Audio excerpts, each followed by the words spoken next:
नमस्कार दोस्तों, स्वागत है आपका आपके YouTube चैनल अमित टेक्नोलॉजीज़ में। दोस्तों, आपका होस्ट और दोस्त अमित गोयल आपका स्वागत करता है।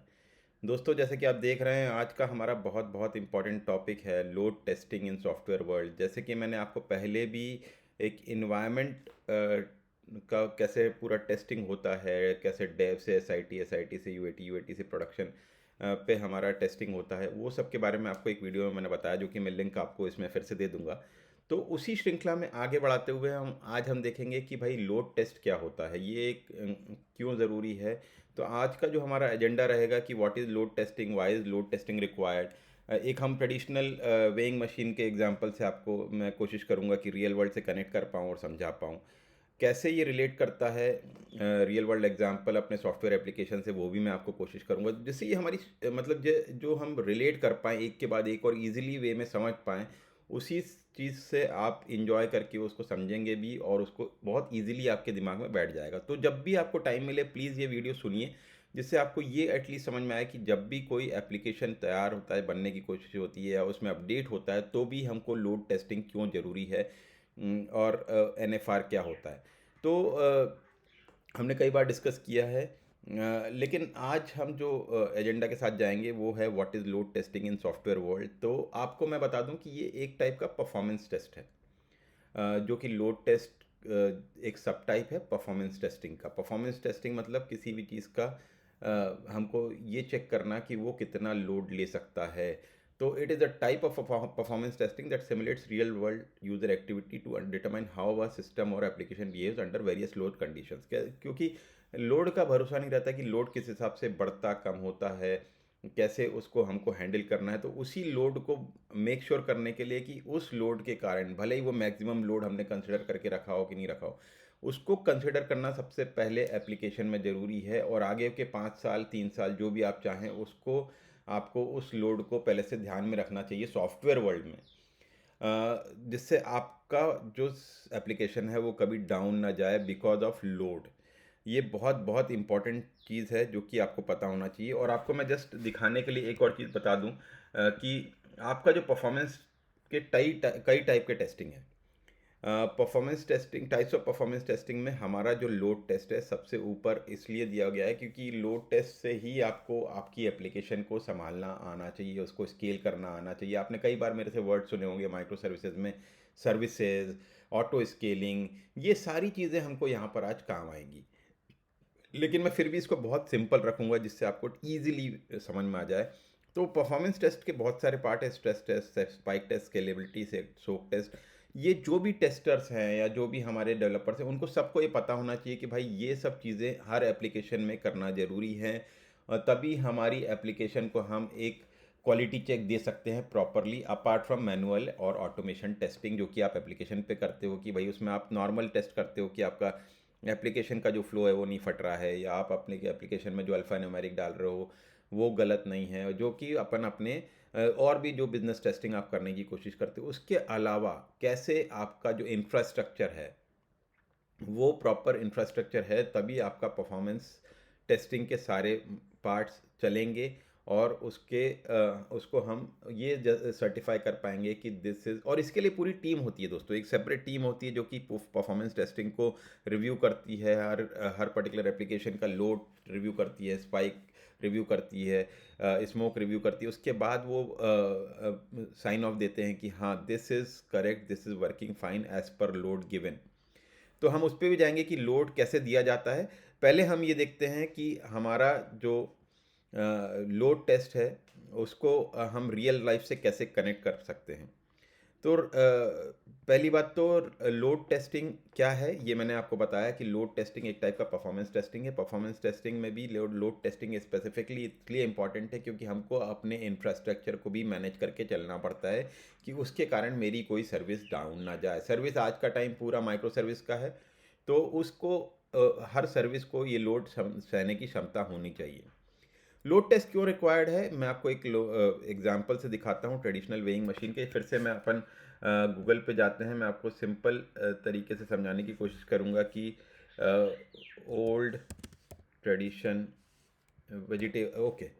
तो ये आपको, आपने देखा हो दोस्तों, देखा होगा कि आपके पास ऐसा टाइप का कोई टूल होता था जो कि आप किसी सब्जी वाले के पास जाएंगे या कुछ जाएंगे तो आपको इस टाइप का ये कंसिडर कर लीजिए कि ये एक टाइप का वेइंग मशीन था पहले।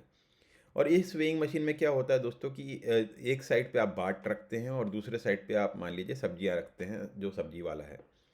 तो अगर सब्जी वाला 1 किलो का बाट रख रहा है, उसके अकॉर्डिंग 1 किलो वो तोल के तो ये आपका तोल काटा सेंटर में आ जाता था और उसके अकॉर्डिंग वो आपको उतनी सब्जी निकाल के दे देता था।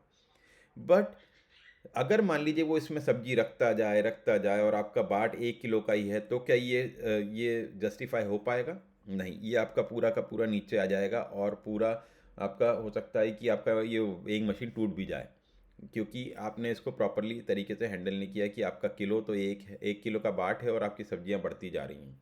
तो बस इसको ही इसी एग्जाम्पल से आप ये समझिए कि मेरी सर्विस है।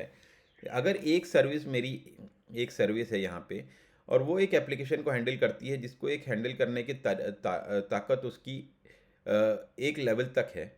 और उसका लेवल मान लीजिए कि आज 2025 चल रहा है, मान लीजिए 26 में उस पे लोड हो सकता है कि जब बिजनेस बोलेगा कि नहीं इस पे लोड बढ़ सकता है, कि अगले साल इतने ज़्यादा यूज़र्स आ सकते हैं, इतने ज़्यादा कॉन्करेंट यूज़र्स आ सकते हैं, तो उसकी क्षमता बढ़ाने के लिए हमको क्या करना पड़ता है दोस्तों, एक सर्विस के कई इंस्टेंस बनाने पड़ते हैं। जिससे एक इंस्टेंस अगर उसका हैंडल नहीं कर पा रहे तो हम मैक्सिमम इंस्टेंस डिफाइन करते हैं कि भाई मान लीजिए कि 10 इंस्टेंस हमने डिफाइन कर दिए एक उसी सर्विस के, कि जिससे ये जो लोड बढ़ता जाएगा अगले साल, उसके अगले साल, उसके अगले साल, तो ये उसको हैंडल कर पाए। तो ये हमको मैक्सिमम पहले से डिफाइन करना पड़ता है कि हमारी कितनी सर्विसेज के इंस्टेंसेस रहेंगे जिससे मैं उस पर्टिकुलर लोड को हैंडल कर पाऊँ। सर्विसेज तो आपको पता ही है, जैसे कि मान लीजिए कि मैं अगर प्रोडक्ट सर्विस यूज़ कर रहा हूँ और किस मेरे प्रोडक्ट सर्च करने की क्षमता बढ़ती जा रही है, प्रोडक्ट बढ़ते जा रहे हैं, सर्च करना बढ़ता जा रहा है, तो मेरा प्रोडक्ट सर्च की जो सर्विस होगी, प्रोडक्ट सर्विस, वो उसके इंस्टेंस मुझे बढ़ाने पड़ेंगे। पहले से डिसाइड करना पड़ेंगे कि मेरे 4 साल तक या 5 साल तक कितने इंस्टेंस मेरे ये मैक्सिमम लोड को हैंडल कर पाएंगे। तो होपफुली आपको शायद ये कंसेप्ट समझ में आया होगा कि मैं क्या आपको बताना चाह रहा हूँ, कि आपकी लोड जो है वो बढ़ती जाएगी तो उसके हिसाब से आपकी सर्विसेज को बढ़ना ही होगा। और आज के जैसे कैसे रिलेट कर सकते हैं, जैसे मैंने आपको रिलेट करके भी वहाँ पर दिखाया कि, लेकिन मैं एक बार और रिपीट करता हूँ कि जैसे आप वेइंग मशीन पे आप जब फ्रूट्स रख रहे हैं या फल रख रहे हैं, आपके सब्जियां रख रहे हैं, तो वो सब्जियां 1 किलो का बाट की हैंडल, अगर आपको उसको जैसे आपके 1 किलो का सब्जी आपने 2 किलो सब्जी रख दी, तो इधर भी आपको बाट में 2 किलो डालना पड़ेगा। उसी को बोलते हैं कि आपने 1 किलो का वाट एक और रख दिया, मतलब एक सर्विस का इंस्टेंस एक और बढ़ा दिया। आज का टाइम जिंदगी जो सॉफ्टवेयर वर्ल्ड में चल रहा है वो माइक्रो सर्विसेज का चल रहा है। माइक्रो सर्विसेज हो गई आपकी, आपको जैसे मैंने एग्जांपल दिया था कि आपको कोई लॉगिन ऑथेंटिकेशन सर्विस है तो लॉगिन ऑथेंटिकेशन सर्विस आपका लॉगिन हैंडल करेगी। प्रोडक्ट सर्च आपका प्रोडक्ट सर्विस हैंडल करेगा। इसी टाइप से आपका जो ऑर्डर सर्विस है वो आपका जो आपका ऑर्डर करते हैं उसको ऑर्डर सर्विस हैंडल करेगा, जो आप पेमेंट करते हो उसका पेमेंट सर्विस हैंडल करेगा। तो ये सब की क्षमता इतनी होनी चाहिए जिससे वो आपका वो सर्विस आपके लोड को हैंडल कर पाए, कि जब भी लोड बढ़ रहा है तो वो नंबर ऑफ इंस्टेंसेस जो आपने डिफाइन कर रखे हैं वो ऑटो स्केल हो जाए अपने आप और उस लोड को सहन कर पाए। तो ये तरीके होते हैं लोड टेस्ट करने के, कि आप कितने नंबर, तो आप जब भी लोड टेस्टिंग करते हैं दोस्तों तो आप ऐसे नहीं करते हैं कि आपने जो आपको जो दिया गया है उसके हिसाब से आप टेस्ट कर रहे हैं। आप मैक्सिमम पे जाके, आप मान लीजिए कि आपको दिया गया है कि 50 यूज़र आपके कॉन्करेंट यूज़र एक साथ आपके इस दिन आ सकते हैं, या सेल मान लीजिए आपने किसी सेल डिफाइन कर रखी है आपने रिटेल एप्लीकेशन में, तो लोग आ सकते हैं। तो उसको कैसे 50 कॉन्करेंट यूज़र या 50,000 कॉन्करेंट यूज़र्स को कैसे वो मेरा एप्लीकेशन उसको हैंडल कर पाए उस लोड को, वो ही होता है लोड टेस्टिंग। तो इसके लिए हमारे जो लोड टेस्टर्स होते हैं वो लोड टेस्टर्स ऑटोमेटिकली वो अपना नंबर ऑफ़ यूज़र्स बढ़ा के ही टेस्ट करते हैं। आपने 50,000 बोला तो वो 1 लाख पे टेस्ट करेंगे, कि जिससे वो ये देख पाएँ कि कितने इंस्टेंस पे 1 लाख यूज़र सर्व का हो पा रहे हैं और कैसे हमको इसको करना है। वो हम बाद में जब प्रैक्टिकली कभी देखेंगे कि लोड टेस्ट को कैसे करना चाहिए, कैसे लोड टेस्ट किया जाता है, भले ही वो HTTP पे हो, भले ही वो डेस्कटॉप एप्लीकेशन हो, भले ही कोई मोबाइल एप्लीकेशन हो, कैसे ये हैंडल किया जाता है, वो भी एक हमारा सेशन रहेगा जहाँ पे हम लोड टेस्टिंग के बारे में समझने की कोशिश करेंगे। लेकिन आज आप इतना समझिए कि व्हाट इज़ लोड टेस्ट, क्यों करते हैं लोड टेस्ट, किस रीज़न से करते हैं और क्या करने के लिए करते हैं। तो सबसे पहले जब भी कोई आप एप्लीकेशन स्टार्ट करते हैं तो ये होपफुली आपको क्लियर हुआ होगा, जब आप इंटरव्यू में जाएं तो ये समझ के जाएं कि भाई लोड टेस्ट होता क्या है, कितना मेरे को कितने इंस्टेंसेस बढ़ाने पड़ेंगे, कितने ज़्यादा नंबर ऑफ़ यूज़र्स के साथ मुझे टेस्ट करना चाहिए, तभी मैं प्रॉपर सर्टिफाई कर पाऊँ और साइन ऑफ कर पाऊँ कि हाँ, you are ready for your application with this particular load. तो ये जो आता है, पहली बात तो पिक्चर में क्यों आया, ये एक बहुत बड़ा सवाल है कि ये जब लोड टेस्ट एप्लीकेशन में, जब सॉफ्टवेयर एप्लीकेशन में आता है, तो किस जर्नी के किस टाइम पे ये लोड टेस्ट की कहानी शुरू हो जाती है। तो दोस्तों, जब भी आप कोई एप्लीकेशन बिल्ड करना स्टार्ट करते हैं, इम्प्लीमेंटेशन करना स्टार्ट करते हैं, उस टाइम से इंफ्रास्ट्रक्चर बिल्ड करने लगते हैं। तो उसी टाइम से ये आ जाता है इन द रूप of NFR, non functional requirement. Non functional requirement मतलब जो रिक्वायरमेंट आपको बैंक PO ने दे रखी होगी कि भाई प्रोडक्ट ओनर ने, कि मेरी ये रिक्वायरमेंट है to build my application like this, जो कि एक स्क्रीन्स होंगी, फ्लो होगा, उसमें कैसे से डेटाबेस में सेव करना, वो डिटेल्स होंगी। बट ये नहीं होगा कि NFR क्या है। NFR is a basic thing which you have to take from business any time starting soon। मतलब आपको पहले से ये लेना है, उनको उनसे पूछना है, वो नहीं आके बोलेंगे, आपको रिक्वायरमेंट उनसे पूछनी है कि भाई मेरा इस पर्टिकुलर एप्लीकेशन जो बना रहे हैं हम, उस एप्लीकेशन को बनाने का नॉन फंक्शनल रिक्वायरमेंट क्या है, कितने यूज़र्स इसमें आप प्रेडिक्ट कर रहे हो कि अगले 3 साल 4 साल में आएंगे, कितने इस पर्टिकुलर फंक्शनैलिटी को यूज़ करेंगे, कितने आपने प्रोजेक्शन कर रखे हैं कि पर ईयर कितने यूज़र्स आएंगे, उसको आप फिर डिवाइड करते हो पर आवर में, उसको आप कन्वर्ट करते हो सेकेंड्स में, जिसको बोलते हैं TPS, ट्रांजेक्शन पर सेकेंड।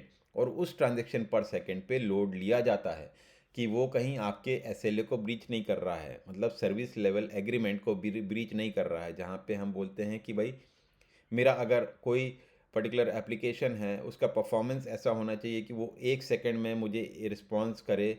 मैं भले ही वो प्रोडक्ट सर्च कर रहा हूँ, भले ही वो ऑर्डर प्लेसमेंट कर रहा हूँ, भले ही वो पेमेंट कर रहा हूँ, तो वो सारी चीज़ों को बिजनेस वाले हमको एज अ PO हमको ये देता है कि भाई आपका NFR क्या है इस पर्टिकुलर एप्लीकेशन को करने का। वो लिए बिना आपको काम कभी नहीं स्टार्ट करना है, जिसके ऊपर हमारा एक्चुअल लोड टेस्ट होना चाहिए। तो ये बहुत इम्पॉर्टेंट फैक्टर है, बहुत इम्पॉर्टेंट कंसेप्ट है, बहुत इम्पॉर्टेंट चीज़ है जो कि हर एप्लीकेशन पे की जाती है। शायद आपको इसके बारे में पता नहीं हो, क्योंकि आप उस पिक्चर में नहीं, क्योंकि आप अपना डेवलप कर रहे हो, आप अपना टेस्ट कर रहे हो, विद मैनुअल टेस्टिंग कर रहे हो, ऑटोमेशन पे ध्यान दे रहे हो, बट शायद आप लोड पे ध्यान नहीं दे रहे हो। तो आपको ये सब के बारे में ओवरऑल पता होना चाहिए कि कैसे मेरी API का लोड टेस्ट होगा, कैसे मेरी वो सर्विस को मैं टेस्ट करूँगा, कितने लोड पे करूँगा और कितने लोड पे वो फट सकता है। क्योंकि क्योंकि सबसे पहले ये होता है डेवलपमेंट इन्वायरमेंट जब अपना देते हैं हम, बिल्ड बना के देते हैं, तो उस पर लोड टेस्ट चालू हो जाता है पैरेलल में। और फिर हमको ये आता है कि आपका ये लोड टेस्ट किया मैंने, लेकिन ये फट रहा है, तो ये क्या रीज़न है, आप देखो, चेक करो। तो वो फिर हम देखते हैं कि भाई ऑटो स्केलिंग हमको हर जगह सेम रखनी चाहिए, हर जगह हमको कॉन्फ़िगर करके प्रॉपरली रखना चाहिए, जिससे हमारा लोड मैक्सिमम हैंडल कर पाए। तो ये होता है दोस्तों। मैंने फिर से आपको NFR शायद पहले ही पढ़ाया है, बट इसको और रिलेट कर पाओगे आप कि भाई पर यूज़र जो होता है वो कब, जब एप्लीकेशन में आप लॉगिन करते हो, पर यूज़र है 50 लोग एप्लीकेशन में एक साथ लॉगिन कर रहे हैं, तो वो कॉन्करेंट यूज़र्स हैं। ट्रांजैक्शन पर ईयर प्रोजेक्शन क्या होता है, उसको हम कैसे आवर्स में डिवाइड करें, कैसे सेकेंड्स में डिवाइड करें, अगर आपको नहीं पता तो प्लीज़ कमेंट बॉक्स में कमेंट डालिए, मैं आपको हर एक चीज़ क्लियर करूँगा दोस्तों। तो दोस्तों, आज के लिए इतना ही। बहुत बहुत धन्यवाद, ऐसे ही बने रहें, जुड़े रहें। अब हम फैमिली ऑफ 20,000 सब्सक्राइबर्स होने वाले हैं बहुत ही जल्दी। तो हमको अपने जो भी आपके फ्रेंड्स हैं जिनको ये बेसिक चीज़ें समझने की ज़रूरत है, जो नहीं समझ पा रहे हैं, उनको प्लीज़ ये चैनल का लिंक फॉरवर्ड करिए, उनको बताइए इस चैनल के बारे में, जिससे उनको भी पता चले कि कैसे वो कनेक्ट कर सकते हैं और कैसे वो अपना नॉलेज बढ़ा सकते हैं, जो कि बेसिक एक आप किसी भी प्रोजेक्ट में काम करेंगे, कंपनी में काम करेंगे, तो जिसके बारे में आपको पता होना चाहिए। तो दोस्तों, आज के लिए इतना ही। कीप लर्निंग, कीप ग्रोइंग दोस्तों। थैंक यू दोस्तों।